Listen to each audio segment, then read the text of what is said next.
औरंगजेब आलमगीर को एक रुपये ने धोखा देना चाहा। बादशाह ने फरमाया, अगर धोखा दे दिया तो जो मांगेगा वो पाएगा। उसने बहुत कोशिश की, लेकिन औरंगजेब आलमगीर ने जब भी देखा उसे पहचान लिया। वो बेरुपया सूफी बनकर एक पहाड़ी पर जाकर बैठ गया। आहिस्ता आहिस्ता लोग उससे दुआ करवाने के लिए आने लगे। जब बादशाह को ये खबर पहुंची तो सुल्तान को अल्लाह से बहुत मोहब्बत थी। वो खुद तशरीफ ले गए। बेरुपी ने दूर से देखा कि बादशाह की सवारी आ रही है तो गर्दन झुका ली और बाद में मसरूफ हो गया। सुल्तान मुंतजर रहा।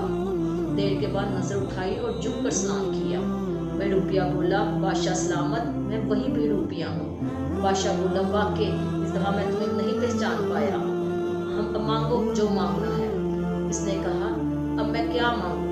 मैंने रब का नाम झूठे तौर पर लिया था, लेकिन उसका तो ये असर हुआ है कि आप जैसा बादशाह मेरे दरवाजे पर इबादत होकर तरफ हाजिर हो सकता है। अब तो सच्चे तौर पर भी उसका नाम लेकर देखूंगा। और वो जंगल की तरफ चला गया। अपने रब की इबादत करने के लिए वाकई अल्लाह को दिल से याद करो या जुबान से, अल्लाह बंदे को अपना बना ही लेता है।